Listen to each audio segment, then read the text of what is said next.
उस ग्रंथ में उतनी वाणी है।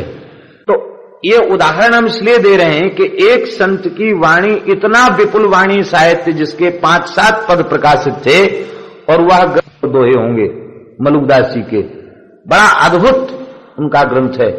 ऐसे न जाने कितने संतों की वाणियां विलुप्त हो गईं, हम अपनी प्राचीन धरोहर को सुरक्षित नहीं रख सके। फिर भी उन संतों की वाणियां, जो भी बची खुची वाणियां हैं, या उनके दिव्य चरित्र हैं, या उनके सदुपदेश हैं, उनकी समाधियां हैं, उनकी पवित्र परंपराएं हैं, उनके द्वारा वैष्णव धर्म, भागवत धर्म का खूब प्रचार प्रसार हुआ, जो एक काल में आकर कुछ शिथिल जैसा होता हुआ दिखाई पड़ा।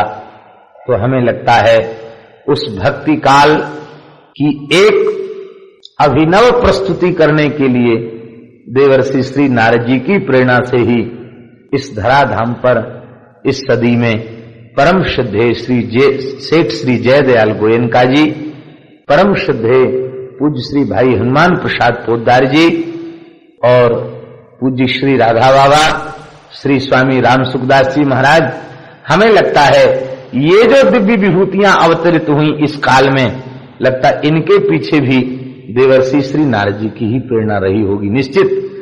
और न रही होती देवर्षि नारद जी की प्रेरणा, तो वे ही देवर्षि नारद जी इसी गीता वाटिका में महर्षि अंगिरा जी के सहित भाई जी के निकट क्यों आते? इसका मतलब है नारद जी की प्रतिज्ञा उसको भाई जी ने कल्याण पत्रिका के माध्यम से तस्मित्वाम स्थापयिष्यामि गेहे गेहे जने जने, मैं घर घर और जन जन में तुम्हारी स्थापना कर दूंगा। इस भाई जी के प्रयास से जरूर देवर्षि नारद जी इतने मुदित, गदगद, प्रफुल्लित और प्रसन्न भय होंगे कि वे अपने आप को रोक नहीं पाए होंगे, और वे श्री देवर्षि नारद जी महाराज यहां कृपा करके पधारे, और आकर के उन्होंने समझा।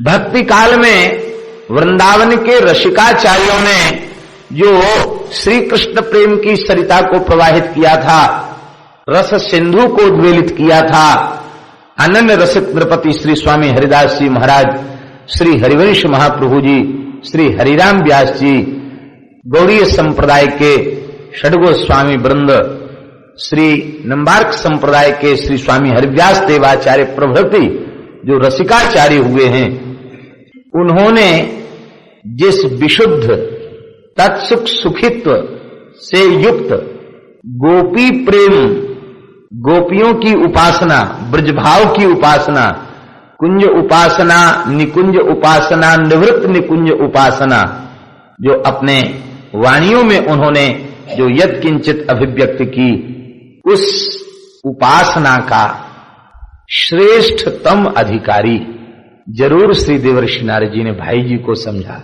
और वे उसी गोपी प्रेम की स्थापना के लिए, क्योंकि नारद भक्ति सूत्र में उन्हीं ने तो लिखा यथा ब्रज गोपी का नाम, तो वो ब्रज गोपियों का प्रेम, उसको ग्रहण करने का सत्पात्र कौन है?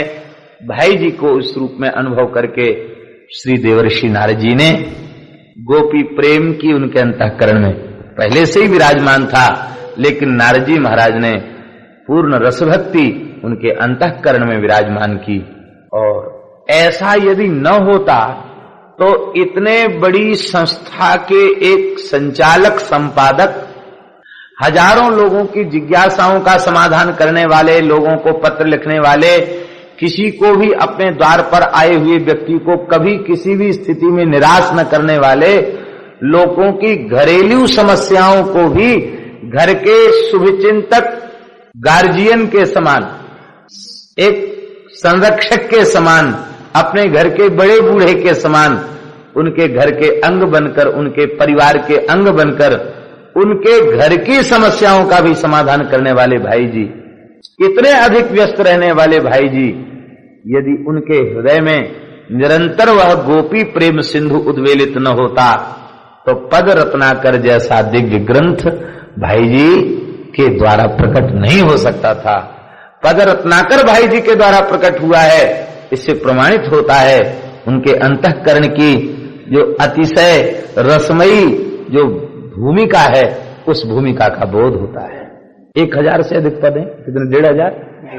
1500 के करीब पद। बताइए, कोई काल आएगा, अभी तो लोग अंधी दौड़ में भौतिकता की भाग रहे हैं, लेकिन हर चीज की कभी न कभी तो इतिश्री होती ही है। जब अति हो जाएगा ना, और अति हो जाएगा, अति सर्वत्र वर्जयेत, ज्यादा अति हो जाएगी तो कभी न कभी तो लोग बहुत अधिक उद्विग्न और दुखित होकर के इस ओर मुड़ेंगे, और उस काल में भौतिकता इतनी अधिक व्याप्त हो जाएगी कि लोग खोजेंगे, भैया शुद्ध प्रेम का स्वरूप क्या है, ये हमें कैसे समझ में आवे। उस काल में भाई जी का पवित्र चरित्र, भाई जी का पद रत्नाकर, भाई जी के सदुपदेश, ये ही उस काल में लोगों को समझाएंगे प्रेम का स्वरूप क्या है, गोपी प्रेम का स्वरूप क्या है, ब्रज देवियों की उपासना क्या है, ब्रज भाव की उपासना क्या है। इसको पद रत्नाकर के माध्यम से लोग समझेंगे। चाहे राम जी का उपासक हो, चाहे श्री कृष्ण का उपासक हो, चाहे भगवान श्री नारायण का उपासक हो, अथवा भगवान के किसी भी स्वरूप का उपासक हो, सब अपने को वैष्णव कहते हैं कि नहीं? ऐसा तो नहीं कि राम जी वाले अपने को रामीय कहें, कृष्ण वाले श्यामीय कहें, नारायण वाले नारायणीय कहें, ऐसा नहीं। सब अपने को वैष्णव कहते हैं। इसका मतलब है श्री राम कृष्ण नारायण में सर्वथा अभेद है। ये बात हम सांप्रदायिक दुराग्रह से सर्वथा अलग होकर के कह रहे हैं। ये बात अपने अपने संप्रदायों की उत्कृष्टता सिद्ध करने के लिए, अपनी अपनी उपासनाओं की उत्कृष्टता सिद्ध करने के लिए कई बार लोगों ने दूसरे स्वरूप को कुछ हल्का में सिद्ध कर दिया है, किंतु इस प्रकार की बात यदि कोई साधक अपने चित्त में रखेगा तो निश्चित ही उसके अंतःकरण की भक्ति का विनाश हो जाएगा। रामकृष्ण नारायण की एकता को स्वीकार किए बिना भक्ति संभव नहीं है, नहीं है, नहीं है। इसीलिए तो सबको वैष्णव कहा जाता है, चाहे वल्लभाचार्य जी को हो तो वैष्णव, राम जी रामानंदी हो तो वैष्णव, गौड़ी संप्रदाय के हो तो वैष्णव, माधव संप्रदाय को हो तो वैष्णव, विष्णु स्वामी संप्रदाय को हो तो वैष्णव, सब अपने को वैष्णव कहते हैं कि नहीं? गैया के 4 थन, संख्या उनकी कितनी है? 4। तो 4 थनों में 4 तरह का दूध है क्या? 4 थनों में 4 तरह का दूध नहीं है। 4 थन हैं पर दूध चारों में एक जैसा है, दुग्ध में भेद नहीं है। इसी प्रकार से ये समस्त वैष्णवाचार्य, ये कहने में अलग अलग आचार्य, अलग अलग संप्रदाय, अलग अलग उपासना, लेकिन रस और भाव और सबका लक्ष्य एक ही है, भगवत प्रेम। भगवत प्रेम के सिद्धांत में किसी का किसी से कोई भेद नहीं।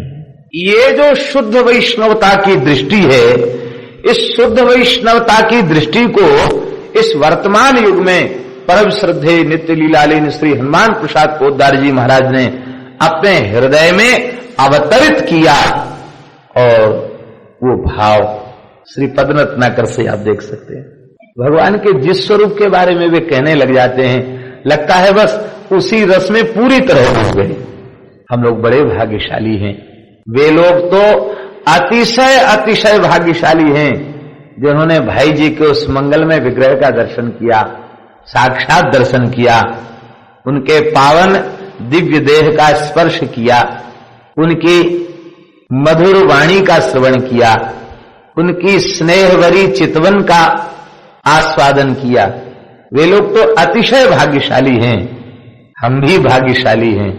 हमको उनके मंगलमय दर्शन का सौभाग्य तो नहीं मिला, उनकी स्नेहवरी चितवन को तो हमने नहीं देख पाया, किंतु उनकी स्मृति में हम यहां बैठे हैं, उनके उत्सव का दर्शन कर रहे हैं।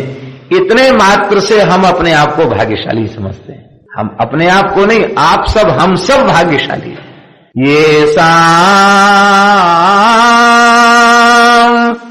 संस्मरणा पुंसाम सद्यः शुद्ध्यन्ति वै गृहा किं पुनः दर्शन स्पर्श पाद शौचासनादि भी। भगवान के प्राण प्यारे भक्तों का कोई स्मरण कर ले तो स्मरण करता तो पवित्र हो ही जाता है। जिस घर में बैठकर वह संतों का स्मरण करता है वह घर भी पवित्र हो जाता है। स्मरण करता तो चेतन है, वो पवित्र हो जाए तो कोई आश्चर्य नहीं। अचेतन पदार्थों का मिट्टी, लोहा, लंगर, लकड़ी, चूना, सीमेंट आदि आदि जो अचेतन द्रव्य हैं, पदार्थ हैं, उनसे बना हुआ भवन भी पवित्र हो जाता है। फिर किम पुनः दर्शन स्पर्श पाद शौचासनादि। परम श्रद्धेय श्री भाई जी इस कोटि के महापुरुष हैं जिनका स्मरण करने से अंतःकरण सद्यः पवित्र हो जाएगा। जिस घर में बैठकर इनकी याद की जाएगी वो घर पवित्र हो जाएगा।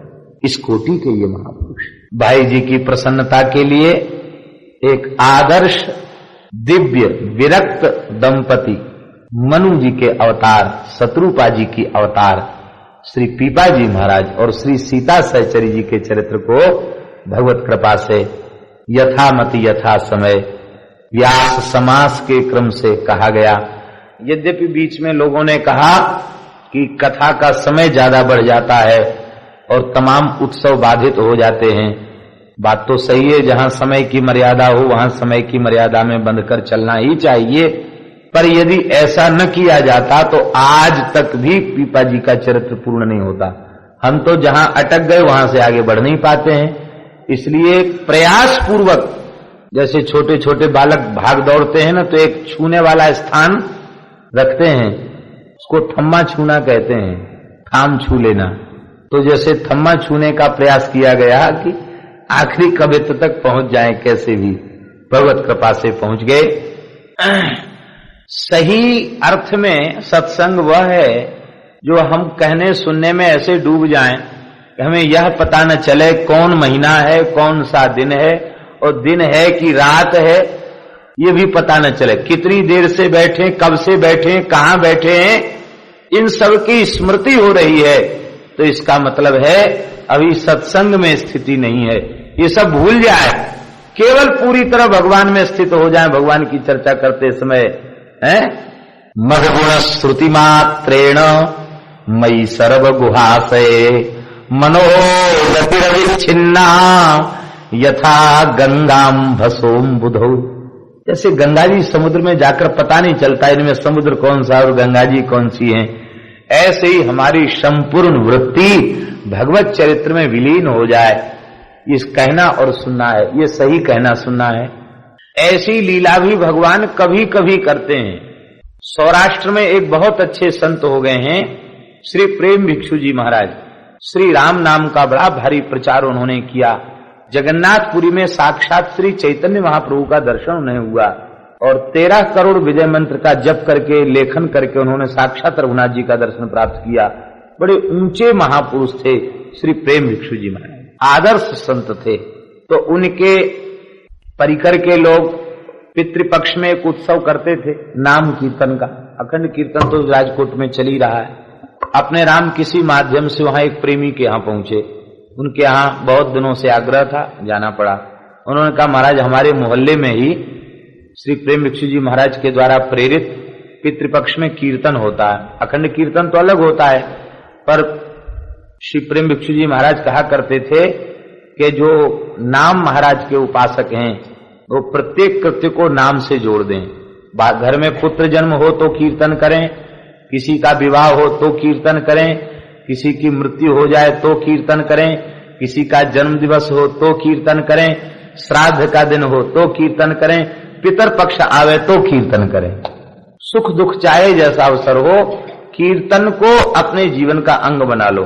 तो पितृपक्ष में पितरों के कल्याण के निमित्त कीर्तन, तो वहां दिन में तो अपना जिसको जो श्राद्ध वगैरह करना, रात में 3 घंटे की धुन श्री राम जय राम जय जय राम पितरों के निमित्त, तो सबको प्रसाद बट जाता। ये वहां की व्यवस्था थी। तो आपने राम को कहा कि आप भी दर्शन कर लें, बड़ा सुंदर कीर्तन होता है।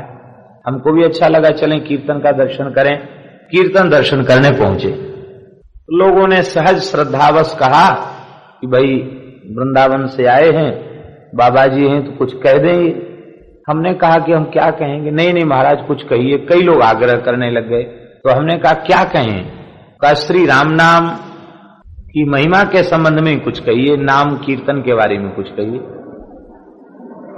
तो हमने कहा हम घड़ी वगैरह नहीं बांधते हैं, हमारे पास घड़ी है भी नहीं, समय हो जाए तो आप संकेत कर देना। कितने देर कहें? बोले 1 घंटा, ज्यादा से ज्यादा 1.5 घंटा। ठीक है, बहुत अच्छी बात।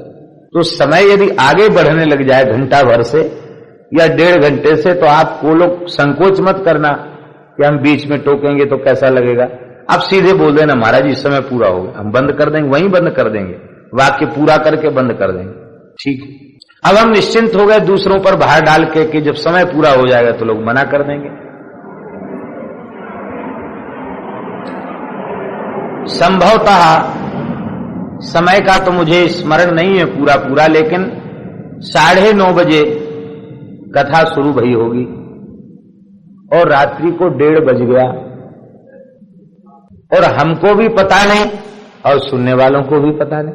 कोई बनावटी बात नहीं, सही बात जो है वो कह रहे हैं। इतनी देर होने के बाद हम बोले कि संभवतः 1.5 घंटे का समय पूर्ण हो गया होगा। आप लोग कोई संकेत तो कर नहीं रहे हैं, तो अंदाजा ऐसा लगता है कि शायद 1.5 घंटा हो गया होगा। अब यहीं विराम देते हैं। तब लोगों को जैसे किसी की भाव समाधि खुले, फिर सब एकदम चौकन्ने हुए, अपनी अपनी घड़ी। महाराज 1.5 घंटे नहीं, 1:30 बज गया। और हमको स्वयं स्मरण नहीं है कि हमने क्या कहा इतनी देर में, हमको खुद स्मरण नहीं। हमने क्या, क्यों पहले से कुछ सोचा ही नहीं था, क्या कहा ये हमको खुद स्मरण में नहीं। और आश्चर्य की बात, लोग इतने मस्त हो गए कि टैप करने वालों ने वो टैप रिकॉर्डिंग वाले बटन तो दबा दिए, उसका प्लग जहां लगा था उस स्विच को नहीं दबाया। और बोले, हमने कहा भी सुनने की इच्छा है, क्या कहेंगे?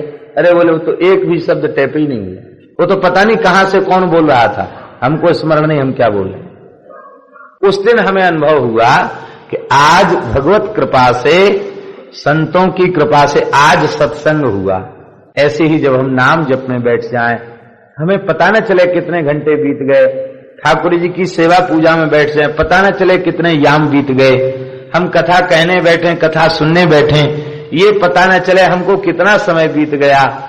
तो समझ लेना चाहिए कि हाँ, आज भगवत कृपा से कुछ साधन बना है। हरिशरणम कहने का तात्पर्य है, हम लोगों का सारा समय व्यर्थ नष्ट होता चला जा रहा है। सारा समय आयुर्हरति वै पुंसाम उद्यन्नस्तंचयन्नसौ तस्यर्ते यत्क्षणो नीत उत्तम श्लोक वार्तया। सूर्य उदित हुआ, फिर सूर्य अस्ताचल को चला गया, दिन महीना ऋतु मास पक्ष बदलते चले गए, धीरे धीरे आयु नष्ट हो गई, सारी आयु व्यर्थ में नष्ट हो गई। हमारे जीवन का कौन सा क्षण श्रेष्ठ है? तस्यर्ते यत्क्षणो नीत उत्तम श्लोक वार्तया। जितना क्षण भगवत भागवत चर्चा में व्यतीत हो गया, समझ लेना चाहिए हमारे जीवन का उतना ही क्षण भाग्यशाली क्षण।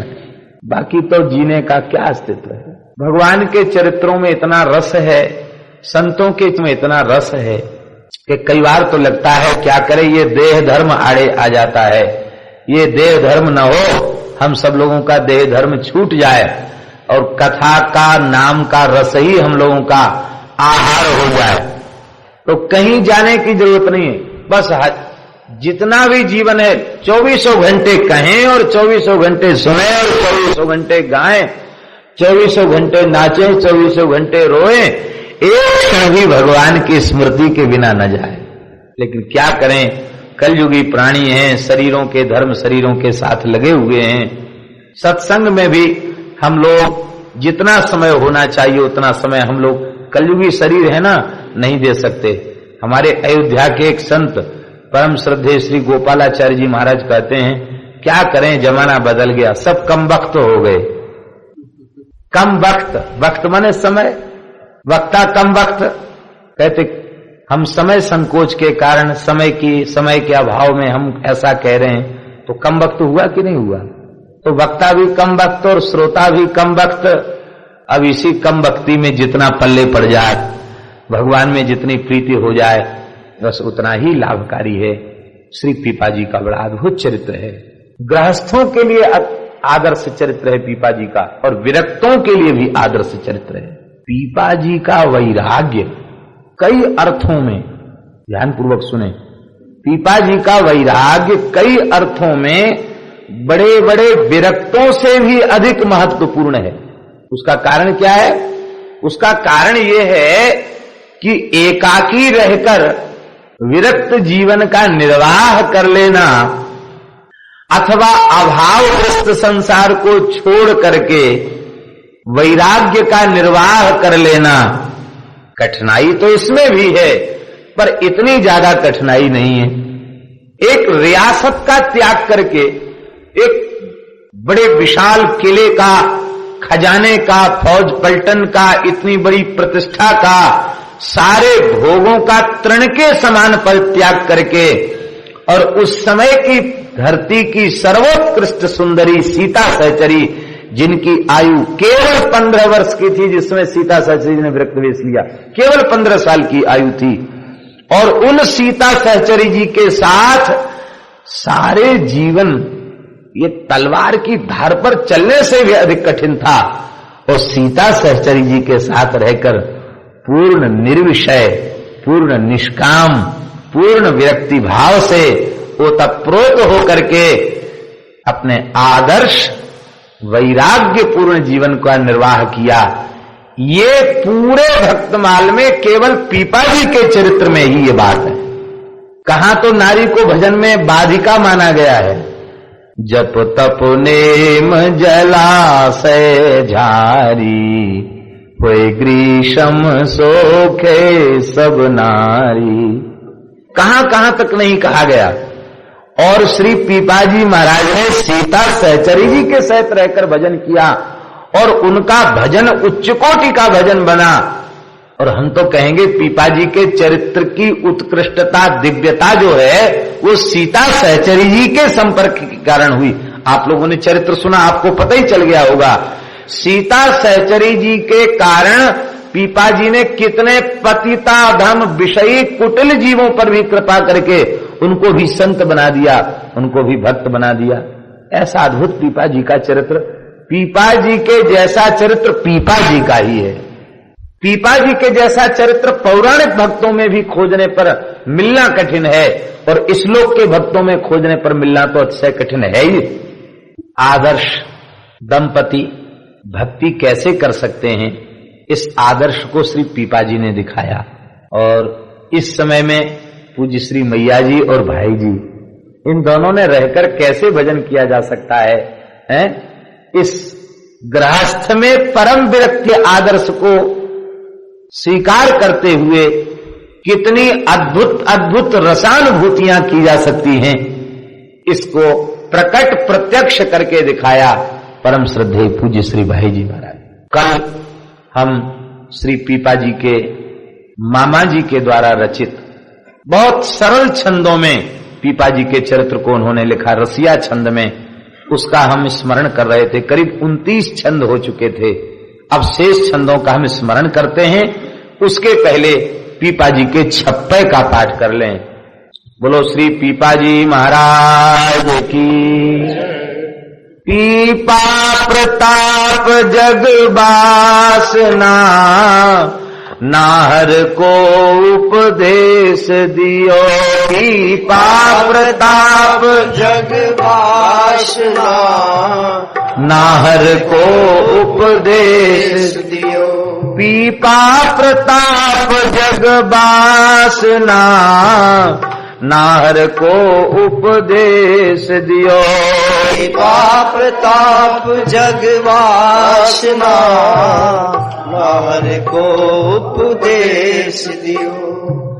प्रथम भवानी भक्त मुक्ति मांगन को धायो।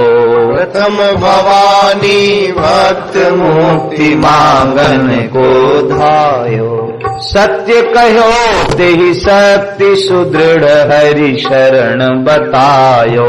सत्य कहो तेहि शक्ति सुदृढ़ हरि शरण बतायो। श्री रामानंद पद पाय भयो अति भक्ति की सीवा।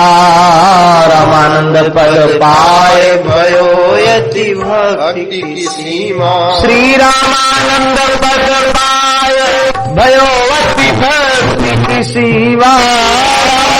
पद पाय भयो अति भक्ति की सीमा। गुण असंख्य निर्मोल संत धरि राखत ग्रीवा। गुण असंख्य निर्मोल संत धरि राखत ग्रीवा। परसि प्रणाली सरस भई सकल विश्व मंगल कियो।